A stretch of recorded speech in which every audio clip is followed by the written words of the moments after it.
The Urbanist is brought to you in association with the Department of Culture and Tourism, Abu Dhabi. Saadiyat Cultural District Abu Dhabi is a beacon of hope and inspiration. A catalyst to spark growth and collaboration with museums and experiences, where art and science and nature and technology coexist. The belief of Abu Dhabi that culture is the backbone of our society. Stay tuned for a special episode of the show, in which you can hear His Excellency Mohammed Khalifa Al Mubarak explain exactly why and how Saadiyat Cultural District Abu Dhabi is the perfect place to collaborate, create and innovate. Saadiyat Cultural District Abu Dhabi, proud partner of The Urbanist on Monocle Radio.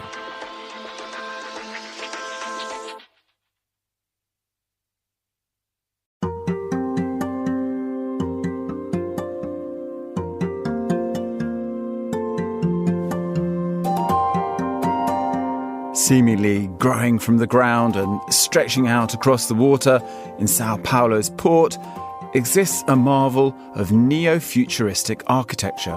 While the inside is dedicated to climate change, the project itself aimed to strengthen the Brazilian city's standing as a cultural destination and revitalise the surrounding area. You're listening to Tall Stories, a Monocle production brought to you by the team behind The Urbanist. I'm Andrew Tuck. In this episode, Liv Kessler takes us to São Paulo's Museum of Tomorrow.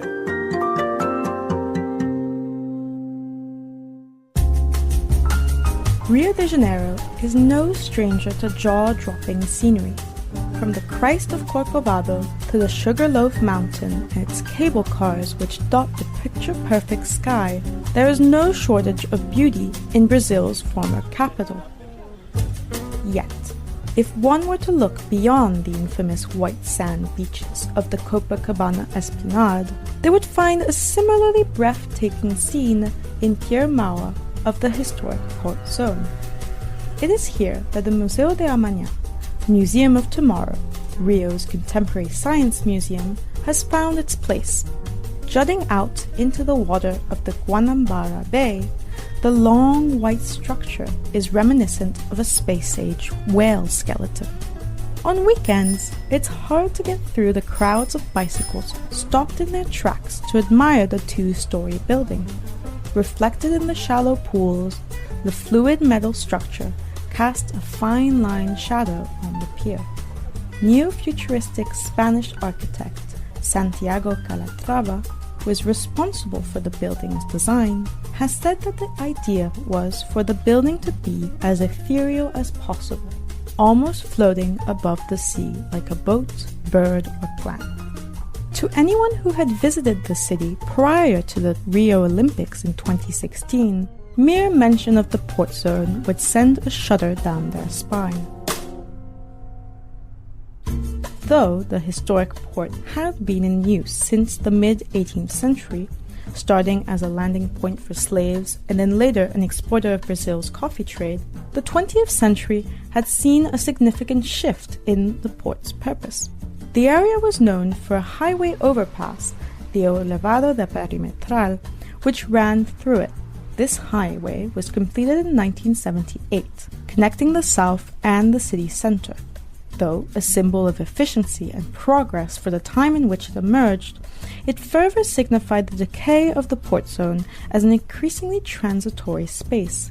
Devoid of economic activity, as sea trade was moved further from the city center, the port fell into steady decline.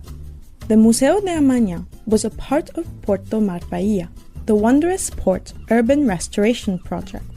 Starting in 2009, Porto Mar Bahia inscribed itself in the large-scale plans made for Rio to prepare for the global spotlight of the 2016 Olympic Games.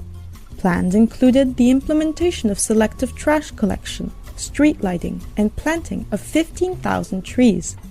The Science Museum opened in late 2015 and is still credited as a significant factor in the area's continued revitalization. The Spanish architect Santiago Calatrava's futuristic design is, in a sense, only fitting considering the museum's intent. The building is made of a metal roof with the fluid forms cut out of concrete and a generous use of glass to provide the necessary light for the museum exhibitions. Here, the permanent exhibition focuses on climate solutions and providing interactive content on the cosmos and Anthropocene. The Museum of Tomorrow calls back to the notion that the climate crisis is something we live with today. As Hugo Barreto, one of the general directors of the museum, sees it, the future usually seems very far away, whereas tomorrow is closer and depends on what we do today. The museum was mostly funded by the sale of CPACs, bonds sold to raise money to restore degraded urban areas, and did not use funds of the municipal treasury. Along with a grant from Santander Bank, the 215 million reals project, a little over 41 million euros, stayed away from the infrastructure funding controversies leading up to the 2016 Rio Olympics. Here, constraints, past and future, shaped the building as we see it today. Future-forward energy measures were built into the museum to help it be more energy efficient than conventional buildings of the same caliber, such as free cooling systems for AC and solar panels to supply electricity. These combined effects are a testament to the modernity of the building, which also includes notions of the past. The 18-meter height limits were put in place to ensure that the 16th century Mosteiro de San Bento, Monastery of St. Benedict, one of the oldest buildings in Brazil, would remain visible from the Guanabara Bay. Built on a port where slaves were once traded, then later home to the Portuguese crown and a booming coffee empire, the port continues to maintain a place in Brazilian history. This museum is a symbol of what remains to be seen, both for Brazil and the world as it faces an increasingly urgent climate crisis.